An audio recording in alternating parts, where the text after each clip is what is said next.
Okay, there's a quick screencast, and we are going to work on graphing and solving by graphing. So there's basically two methods that you could use to solve this type of equation by graphing.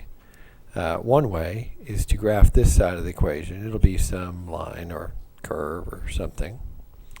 And then go ahead and graph this side of the equation as a separate equation. That'll be some graph or curve.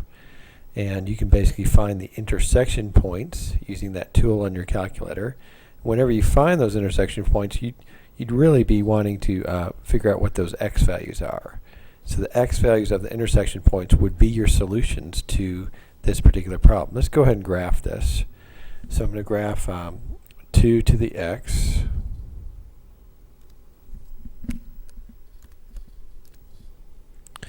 minus 15.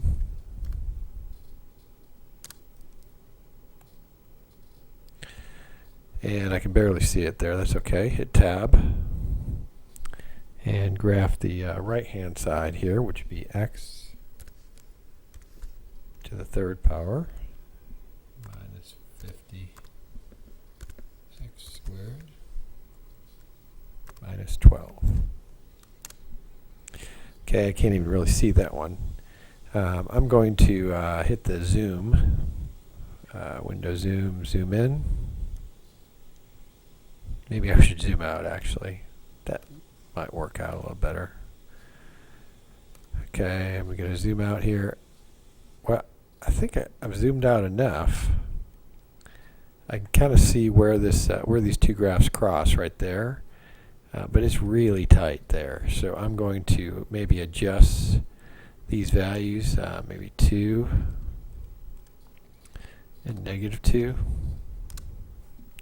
That's actually pretty good right there. So it crosses, looks like, in two spots. Let's hit the intersection point. So if you hit the menu key, geometry, points and lines, intersection point. You click on one graph, click on the other graph, and both of the, notice I hit escape too, so I can grab these. Both of these intersection points come through. So let me just kind of grab this.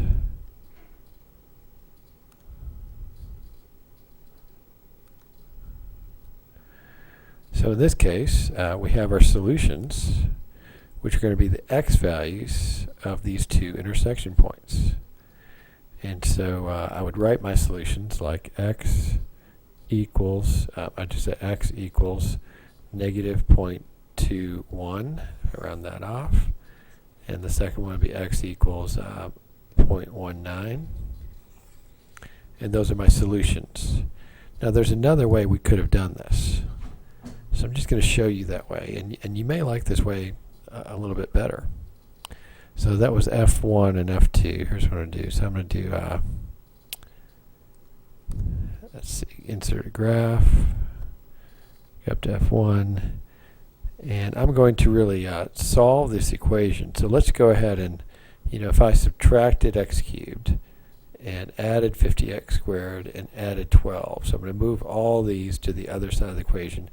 The only thing left over here on the right side of the equation is 0. So my new equation would be 2 to the x minus 15 minus x cubed minus 50x, plus 50x squared plus 12 equals 0. So I set the whole equation equal to 0. Well, now we're going to have a little different method when we solve this. So let's go ahead and tack that on here. So it'd be minus x to the third plus 50x squared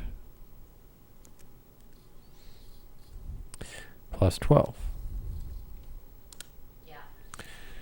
And so when you look at this and you do the trace, so menu 5 once, if you like tracing, this might be the method for you. And you can see there's a point, a 0 I should say. There's a 0. I press enter to lay down the actual ordered pairs there. Here are my two ordered pairs, and notice in this case my solutions are these two x values. So it's here and here again.